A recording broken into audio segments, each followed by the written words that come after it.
اب یہ جو ہے رضا شاہ، ان کے بعد ان کا جو بیٹا ہے محمد رضا پہلوی جو ہے، ان کا دور شروع ہوتا ہے 26 اکتوبر یہ پیدا ہوئے ہیں 26 اکتوبر 1919، اور وفات ان کی ہے 27 جنوری 1980۔ 16 ستمبر 1941 سے 11 فروری 1999 تک برسر اقتدار رہا، ٹھیک ہے۔ تو 1941 میں یہ بادشاہ بنتا ہے، اور یہی وہ بادشاہ ہے جس کے دور میں پھر بہت کچھ ہوا، اور آخرکار ایران سے شہنشاہیت کا مکمل خاتمہ ہوا۔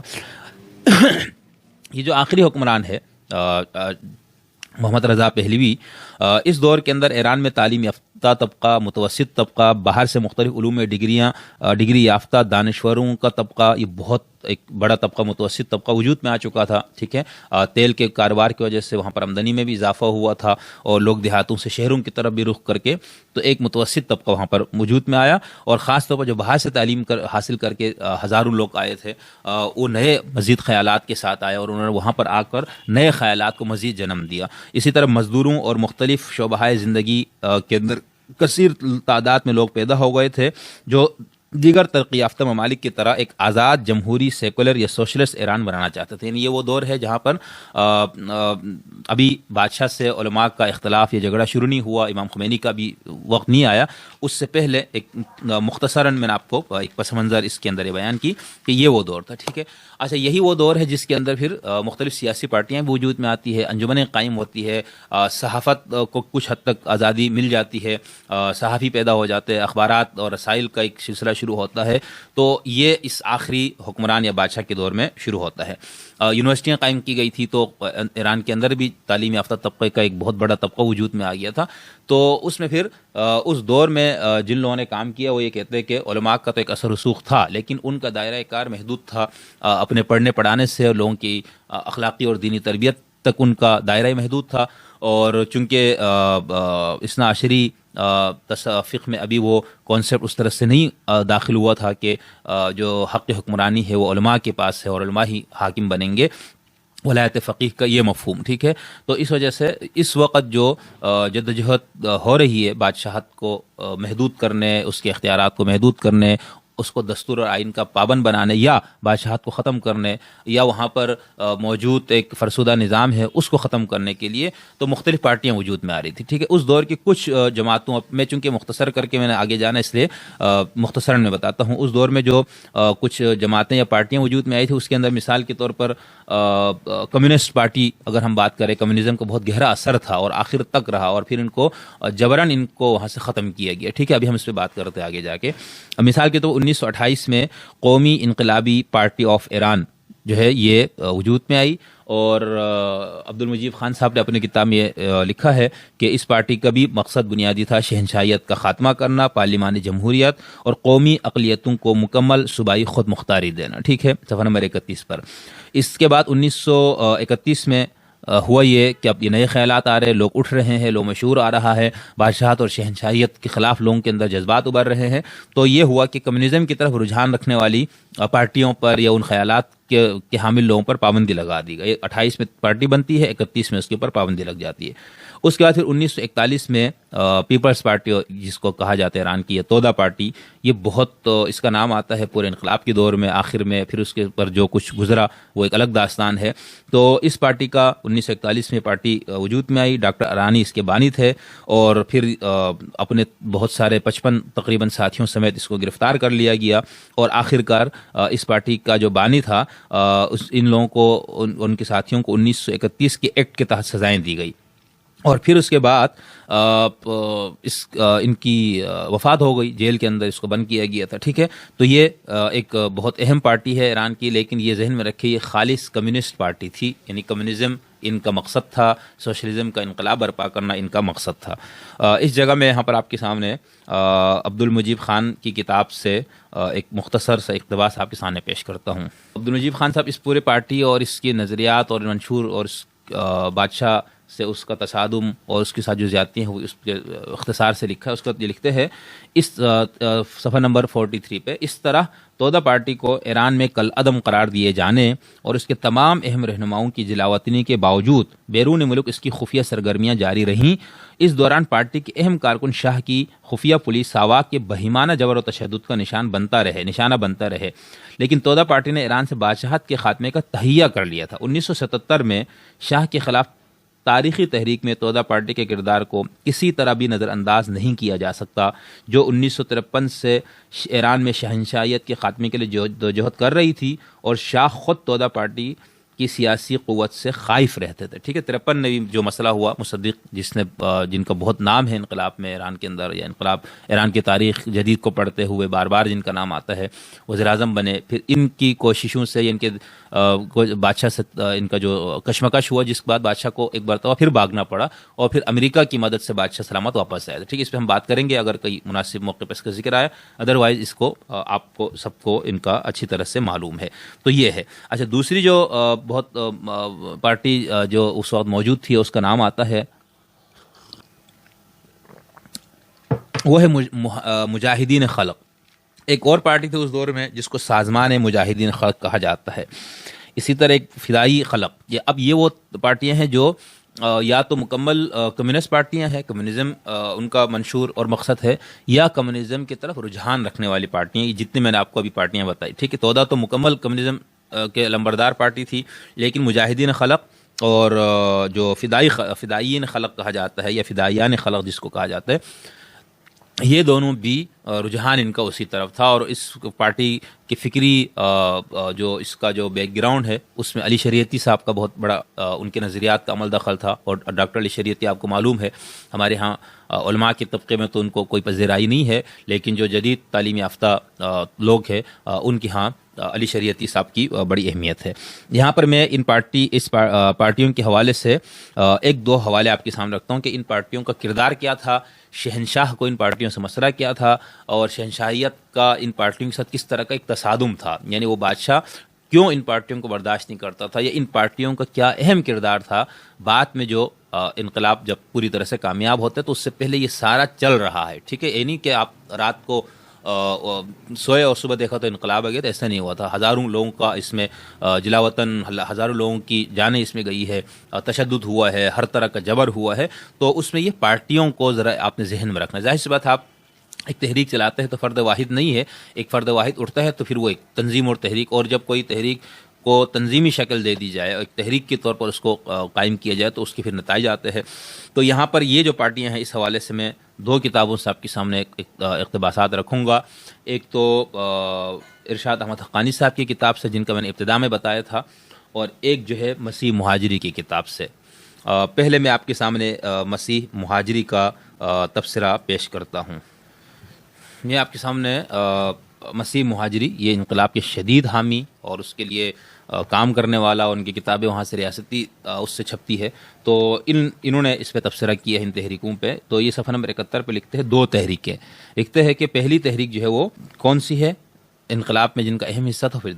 اب چونکہ یہ مخالف ہے، ٹھیک ہے، کمیونزم کا، سوشلزم کا، لبرلزم کا، سیکولرزم، اور یہ علماء کی حکومت کے شدید حامی ہے. تو ان کی کتاب سے پیش کرنے کا مقصد یہ تھا کہ انہوں نے بھی اس پہلو کو بیان کرتے ہوئے کیا چیز رکھی. اگرچہ یہ اس پہ چوٹ کریں گے، ان کو آگے جا کے خائن بھی کہیں گے، ان کو سب برا بھی کہیں گے، لیکن یہاں پر انہوں نے بیان لکھتے ہیں، خالص اسلامی طاقتوں کے پاس اس وقت کامل طور پر باقاعدہ کوئی تنظیم موجود نہیں تھی، جبکہ غیر اسلامی طاقتیں نصف صدی سے تنظیم رکھتی تھیں. اسی طرح ان طاقتوں کے پاس بھی تنظیم موجود تھی جو کہنے کو تو مسلمان تھی، مگر ان کا مقصد اسلامی حکومت قائم کرنا نہیں تھا، بلکہ ان کی جدوجہد کی نوعیت صرف قومی تھی، اور ان کا مقصد ظلم و استبداد کے خلاف احتجاج کرنا تھا. اگر انہیں انتخابات میں آزادی دے دی جاتی اور ان کے کچھ نمائندوں کو پارلیمنٹ میں لے جایا جاتا تو پہلوی حکومت کے خلاف وہ تحریک سے بھی دستبردار ہونے کو تیار تھی. ایران کی تودا پارٹی جو نہ صرف یہ کہ غیر اسلامی تھی بلکہ اسلام مخالف بھی تھی، اور ایران میں 50 سال سے خیانت کاری کرتی چلی آ رہی تھی. اب یہ اس طرح کے الفاظ استعمال کریں گے جس میں آپ کو یہ نظر آئے گا کہ وہ کس طرح سے اس ایک شدید اسلامی انقلاب کے حامی ہونے کی وجہ سے وہ ان لوگوں کو خائن، بد کردار، باہر کے ایجنٹ اور یہ سب کچھ یہ کہیں گے. ٹھیک ہے. اس کے بعد وہ لکھتے ہیں اور 50 سال سے خیانت کاری کرتی چلی آ رہی. اگرچہ اس کو ان پارٹیوں تنظیموں میں شامل کرنا درست نہیں ہے جن کی جدوجہد کا مقصد اسلامی حکومت قائم کرنا نہیں تھا، مگر مشرق یا مغرب کی طرف ان پارٹیوں، گروہوں اور تنظیموں کا فکری اور سیاسی رجحان، نیز فکری اور سیاسی استقلال نہ ہونے کی وجہ سے ان کا تودا پارٹی سے اشتراک، یہ وہ چیزیں تھیں جن کا مجموعہ ایک ایسی تحریک کی صورت میں ظاہر ہوا جو 50 سال سے ایران میں منظم طور پر کام کر رہی تھی. جن پارٹیوں اور گروہوں سے یہ مجموعہ تیار ہوا تھا، اور جیسا کہ کہا جا چکا ہے کہ ان میں مختلف جہتوں سے آپس میں بہت نمایاں فرق ہی موجود تھا، مگر چونکہ ان کی جد و جہد کے مقصد میں ایک وجہ مشترک موجود تھی، اس لیے ان سب کو ایک ہی تحریک میں شمار کیا جا سکتا ہے. ان کے درمیان وجہ مشترک یہ ہے کہ تودا پارٹی سے لے کر نیشنل فرنٹ تک ان تمام پارٹیوں گروہوں کا مقصد ایک ڈیموکریسی حکومت کو قائم کرنا تھا. ممکن ہے کہ اس مجموعے کے بعض عناصر کی نظر میں مشرقی انداز فکر کی بنیاد پر ڈیموکریسی حکومت قائم کرنا رہا ہو اور بعض کے خیال مغربی انداز فکر کی بنیاد پر ہو، مگر بہرحال ڈیموکریسی ایک ایسی حکومت ہے جو اسلامی حکومت سے فرق رکھتی ہے اور اسلامی آئیڈیالوجی کی روح سے بالکل غلط ہے. اس کے علاوہ نیشنل فرنٹ سے پیدا ہونے والے بہت سے گروہ اور تنظیمیں مارکسی آئیڈیالوجی پر اعتقاد رکھتی تھیں، یعنی وہی آئیڈیالوجی جس پر تودا پارٹی اعتقاد رکھتی تھی. کچھ ایسی پارٹیاں ہیں جو ماؤازم کے معتقد ہیں. مذکورہ بالا مجموعہ جو ایک بڑے گروہ پر مشتمل تھا اور جو ڈیموکریسی کی حکومت قائم کرنے کا خواب دیکھ رہا تھا، ان میں کثیر تعداد ایسے افراد کی تھی جو مشرقی ڈیموکریسی کی طرفدار تھی. ٹھیک ہے. اس کے بعد نیشنل فرنٹ کے بارے میں، نیشنل فرنٹ اور تودا پارٹی یہ دو سیاسی تنظیمیں تھیں جو ابتدا میں باہم رقیب کی صورت میں پہلیوی حکومت کے ساتھ نبرد آزما ہوئیں اور دونوں ہی غیر اسلامی آئیڈیالوجی لے کر میدان میں آئی. جبائی ملی یعنی نیشنل فرنٹ مغربی اقدار کی حامل تھی اور تودا پارٹی مارکسی آئیڈیالوجی پر یقین رکھتی تھی. ان دونوں سیاسی رقیبوں نے، جن میں سے ایک کا مقصد ایران کو مغرب سے وابستہ کرنا تھا اور دوسرے کا مشرق سے ملت یا ایران کے ساتھ کھلی ہوئی خیانت کی. بہت تنقید بھی کرتے ہیں، بہت برا بلا بھی کہتے ہیں، لیکن صرف آپ کو یہ بتانا چاہ رہا تھا کہ اس دور میں کون سی پارٹیاں سرگرم عمل تھی. اسی طرح ہم جن پارٹیوں کو لبرل ٹائپ یا سیکولر ٹائپ کہہ سکتے ہیں، ان کے اندر جو ہے وہ نیشنل فرنٹ ہے، نہضت آزادی ہے، مجاہدین خلق، یہ کسی حد تک لبرلز ہے اور کسی حد تک یہ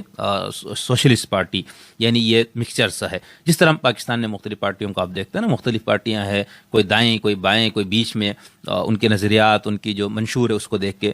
فیصلہ کیا جاتا ہے. اسی طرح جو نیشنل فرنٹ کی ہم نے بات کی، ٹھیک ہے، اس کے علاوہ بھی بہت ساری اور پارٹیاں بھی موجود تھیں جن کا شاہ کے ساتھ، حکمران وقت کے ساتھ ایک کشمکش کا سلسلہ چلتا رہتا تھا اور بادشاہ کے لیے یہ لوگ قابل قبول نہیں تھے. یہاں پر میں آپ کے سامنے ارشاد احمد حقانی صاحب کی کتاب سے بھی ایک اقتباس پیش کرتا ہوں، پھر ہم آگے بڑھتے ہیں. کہ تو میں آپ کو یہ بتا رہا تھا کہ انقلاب جو کامیاب ہوا آخر میں اور بادشاہ وہاں سے فرار ہوا، تو اس سے پہلے جو تحریکیں، پارٹیاں، جو لوگ کام کر رہے تھے، ان کے نظریات کے متضاد خیالات، متضاد آئیڈیالوجیز کے ماننے والے، لیکن ان کا ٹارگیٹ، ان کا مقصد، ان کا گول جو ہے وہ ایک رہا، یا تو بادشاہ رہے لیکن وہ بالکل محدود اختیار کے ساتھ ایک آئینی اور دستوری بادشاہت کی شکل میں وہ اس کی بادشاہت رہے، یا یہ ہے کہ بالکل بادشاہت کا خاتمہ ہو، خالص جمہوریت کی حکومت قائم. ابھی اسلامی نظام، اسلامی انقلاب، اسلام کو بطور نظام لانے کی کوئی بات نہیں ہو رہی. ٹھیک ہے. اور اس کے اندر ان تحریکوں میں علماء بھی شامل ہے، ابھی ہم بات بھی کریں گے اس پہ کہ مذہب کی طرف رجحان رکھنے والی پارٹیاں کیا تھیں، لیکن ان پارٹیوں کا مقصد بھی کہیں یہ نہیں تھا اس دور میں کہ ہم یہاں پر ایک کفر کا اور طاغوت کا نظام قائم ہے، اس کفر اور طاغوت کے نظام کو ختم کر کے ہم نے اسلامی نظام لانا ہے یا فقہا کی حکومت کو لانا. یہ کہیں نہیں ہے، یہ بہت آخر میں جا کے یہ چیز آتی ہے. ٹھیک ہے. ابھی ہم 1940 سے لے کر 60 کے درمیان کی ہم بات کر رہے ہیں. ٹھیک ہے. ابھی امام خمینی صاحب بھی اس میں انٹر ہوتے ہیں. تو یہاں پر اس دور کی جو پارٹیاں اور خاص طور پر جو بائیں بازو کی پارٹیاں تھیں، جو سوشلسٹ نظریات سے متاثر پارٹیاں تھیں، ان کا بہت بڑا کردار تھا اس انقلاب کو کامیاب بنانے میں. ارشاد احمد حقانی صاحب یہ خود دائیں بازو کے ہے، اسلامسٹ ہے، اسلامی نظام اور انقلاب کی حامی بھی ہے. سید ابو الاعلیٰ مودودی کے فکر سے شدید متاثر رہے. 1957 میں جب جماعت اسلامی نے باقاعدہ عملی سیاست میں حصہ لینے کا اعلان کیا، تو اس میں ڈاکٹر اسرار اور امیر اصلاحی سمیت جو کچھ بڑے لوگ الگ ہوئے تھے، ان میں اسرار اپنا حقانی صاحب بھی شامل ہے. لیکن اسلامیزم ان کے اندر سے نہیں نکلا، بلکہ کچھ لوگ کہتے ہیں کہ ایسے لوگ جو جماعت اسلامی سے نکل گئے لیکن جماعت ان سے نہ نکلی، ان میں سر فہرست جو ہے وہ ارشاد احمد حقانی صاحب ہے. تو یہ خود ایرانی انقلاب کے بہت بڑے حامی ہے، اس کی بہت تعریف کرتا ہے، امام خمینی سے بہت شدید متاثر ہے، اور بہت نظر آتا ہے کہ کافی حد تک تاریخ کے واقعات کو بیان کرتے ہوئے انہوں نے غیر جانبداری کا ثبوت دیا ہے، خائن، بد کردار، ظالم اور قوم سے خیانت کرنے والے کے القابات سے انہوں نے نہیں نوازا۔ جو مخالفین انقلاب تھے، جو مخالفین ولایت فقیہ تھے، جو ایران کے موجودہ نظام کو اس صورت میں نہیں دیکھنا چاہتے تھے، تو ان کا یہ انداز ہے، ٹھیک ہے۔ اب یہ جو مسیح مہاجری کا آپ نے دیکھا کس طرح سے اب یہ تو ایک چھوٹی سی مثال دی، آگے انہوں نے بہت اس سے بھی خطرناک الفاظ کے ساتھ ان پارٹیوں اور تنظیموں اور ان اشخاص پہ بات کی ہے جس نے تھوڑی سی بھی بات کی ولایت فقیہ کے تصور کے خلاف یا اسلام نظام کے موجودہ شکل کے خلاف، تو ان سب کو یہ لوگ ضد انقلاب کہتے ہیں، ضد ولایت فقیہ کہتے ہیں، ان کو طاغوت کہہ دیتے ہیں، ان کو منافقین کہہ دیتے ہیں، پتہ نہیں کیا کیا نام دیتے ہیں، ٹھیک ہے۔ تو یہ جو اب میں آپ کے سامنے پیش کر رہا ہوں یہ ارشاد احمد حقانی صاحب کی کتاب ہے، اور اس کے صفحہ نمبر 135 پہ لکھتے ہیں مختلف جو متضاد نظریات کے لوگوں کا اس ایرانی انقلاب کے اندر جو شمولیت، ان سب کی جو محنت اور کوشش، اس کو انہوں نے بہت قدر تفصیل سے بیان کیا۔ یہاں یہ لکھتا ہے کہ یہ بھی امر واقعہ ہے کہ شاہ کے خلاف جدوجہد میں ان لوگوں کا کردار نمایاں ترین تھا۔ میں اس کو ذرا پیچھے سے پڑھتا ہوں تاکہ بات کلیئر ہو۔ واضح رہے کہ مجاہدین خلق شروع میں بنی صدر کے ساتھی نہ تھے۔ یہ بات کر رہے ہیں انقلاب آنے کے بعد، جب بنی صدر بنا، پھر امام خمینی سے بنی صدر کا اختلاف ہوا، پھر اس کو وہ فرانس چلا گیا، تو اس دور کی بات کر رہے ہیں۔ لیکن چونکہ اس پوائنٹ کا تعلق اس سے ہے کہ اس دور کی کمیونسٹ پارٹیاں یا بائیں بازو سے تعلق رکھنے والی پارٹیاں یا جو سیکولر پارٹیاں تھیں، ان سب کا منشور مقصد کیا تھا اور اس میں کس نے کیا حصہ ڈالا، اس حوالے سے یہاں پر تو حقانی صاحب لکھتے ہیں کہ یہ مجاہدین خلق واضح رہے کہ مجاہدین خلق شروع میں بنی صدر کے ساتھی نہ تھے۔ ان کے لیڈر مسعود رجوی خود بنی صدر کے مقابلے پر صدارتی امیدوار بننا چاہتے تھے، لیکن جب ایک طرف بنی صدر کے حامیوں، جنہیں آپ ان معنوں میں لبرل کہہ سکتے ہیں کہ وہ آزادی اظہار اور اختلاف رائے کے حق علمبردار تھے، اور دوسری طرف مجاہدین خلق کے ساتھ مکتبیوں کی یعنی علماء کی محض آرائی شروع ہوئی، تو آہستہ آہستہ لبرل اور مجاہدین ایک دوسرے کے قریب آتے گئے۔ مجاہدین یعنی مجاہدین خلق اپنے آپ کو سچے انقلابی سمجھتے تھے، وہ معیشت، جمہوری آزادیوں، مظلوم طبقات کی حمایت کے حوالے سے اپنے آپ کو لبرل عناصر اور مذہبی حلقوں دونوں سے زیادہ انقلابی اور پروگریسو کہتے تھے۔ یہ بھی امر واقعہ ہے کہ شاہ کے خلاف جدوجہد میں ان لوگوں کا کردار نمایاں ترین تھا، ٹھیک ہے۔ چنانچہ قابل اعتماد اعداد و شمار کے مطابق شاہ کے دور میں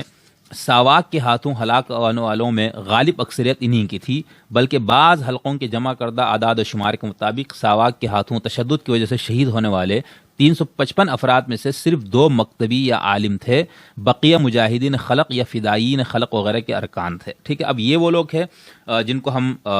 مجاہدین خلق یا فدائین خلق کہتے ہیں، جس میں آپ کو بتایا یہ بائیں بازو کے رجحان رکھنے والے ترقی پسند لوگوں کی پارٹیاں تھیں، ٹھیک ہے۔ آگے لکھتے ہیں کہ جب حقانی صاحب ایران کے دورے پہ گئے انقلاب کے بعد ریاستی مہمان بن کے، تو اس کے بعد انہوں نے یہ کتاب لکھی، لکھتے ہیں آج بھی مجاہدین خلق کے ہزاروں کارکن ایران کی جیلوں میں ہیں، لیکن اب سزا اور تعزیر کی جگہ ترغیب اور تلقین نے لے لی ہے، اور اب ان لوگوں کو برین واشنگ کے ذریعے انقلاب کی موجودہ شکل اور حکمران علماء کے تصورات کا حامی اور ہمنوا بنانے کی کوشش کی جا رہی ہے، ٹھیک ہے۔ اب یہ جو کتاب ہے ارشاد احمد حقانی صاحب کی، یہ کتاب پہلی اس کی جو اشاعت ہے وہ 1984 ہے، ٹھیک ہے۔ تو یہ اس دور کی بات کر رہے ہیں۔ اسی طرح میں آپ کے سامنے اس حوالے سے کہ اس دور میں جو زیادہ جن کا خون بہا یا جنہوں نے قربانیاں دی، ان میں کن کا سب سے زیادہ نام آتا ہے، ایک اور حوالہ آپ کے سامنے پیش کرتا ہوں۔ یہ آپ کو اکثر غیر جانبدار انداز سے لکھی گئی کتابوں کے اندر آپ کو یہ چیز نظر آئے گی۔ یہاں پر میں آپ کے سامنے مختار مسعود صاحب کی بہت معروف اور مشہور کتاب لوح ایام سے ایک اقتباس پیش کرتا ہوں۔ اس دور میں جب یہ کتاب لکھنے والے جو مصنف مختار مسعود صاحب، یہ انقلاب کے آخری جو بہت ہنگاموں کا دور تھا اور بہت زیادہ تشدد کا اور پھانسیوں کا، اور اس دور میں یہ وہاں پر موجود تھے، ایک لحاظ سے انقلاب کے آخری دور میں کہ یہ چشمدید گواہ ہے، تو انہوں نے ڈائری لکھی، اس دور میں جو کچھ ہوتا رہا، ان کو جو چیزیں سمجھ میں آتی تھی اس کو انہوں نے لکھا، اور یہ بہت ایک خوبصورت کتاب ان کی تیار ہو گئی۔ یہ تقریباً 494 صفحات پر مشتمل کتاب ہے۔ تو اس دور میں کن لوگوں کا کیا کردار تھا، لیکن اس میں آپ کو نظر آئے گا کہ مختار مسعود صاحب خود اسلامی انقلاب اور حکومت کے بڑے شدید حامی ہے، امام خمینی کے بہت زیادہ متاثر ہے، لیکن انہوں نے بھی اپنی کتاب میں جا بجا کوشش کی ہے ان تنظیموں یا تحریکوں کا بھی ذکر کرنے کی۔ یہ چونکہ اس دور میں ہونے والے واقعات کو ترتیب سے انہوں نے وہ بیان کیا ہے، لیکن اس کے اندر ضمناً بہت ساری ایسی چیزیں ہمیں نظر آتی ہے۔ اس کتاب کے صفحہ نمبر 490 اور 491 پہ انہوں نے لکھا کہ جب یہ وہاں سے واپس آنے والے تھے، اپنی ملازمت کے سلسلے میں وہاں پر موجود تھے، تو ان کی الوداعی مہمان نوازی اور تقریبات کا ہو رہا تھا، تو کہہ رہے کہ ایک الوداعی دعوت میں ہم کسی کے گھر پہ تھے اور وہاں پر ہم کھانا وانے سے فارغ ہوئے، تو اس کے بعد ایک واقعہ لکھتے میں وہ آپ کو سنانا چاہتا ہوں، دلچسپ ہے اس لیے میں یہ لکھتے ہیں کہ کھانے کے بعد 3 ایرانی نوجوانوں نے ڈرائنگ روم میں سلائیڈ پروجیکٹر لگایا، کہنے لگے ہمارے پاس انقلاب کے دوران کھینچی ہوئی 3000 رنگین سلائیڈ ہیں،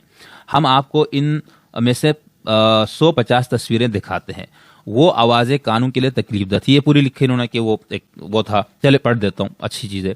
یہ تصویریں آنکھوں کے لیے ان سے زیادہ تکلیف دہ ہے، خون ہی خون، جسموں کے ٹکڑے ہی ٹکڑے، لاشیں ہی لاشیں، جنازے ہی جنازے، قبریں ہی قبریں۔ میزبان نے پوچھا چائے، قہوہ یا کافی؟ کسی نے جواب نہیں دیا۔ کسی کے کہنے پر تصویروں کا سلسلہ بھی بند کیا گیا۔ روشنی کا بٹن دبانے کے بعد تصویریں دکھانے والے ایرانی نوجوان نے کہا، آپ نے جتنی تصویریں دیکھیں ان میں کوئی جبہ و دستار پہننے والا نظر نہیں آتا، منزل انہیں ملی جو شریک سفر نہ تھے۔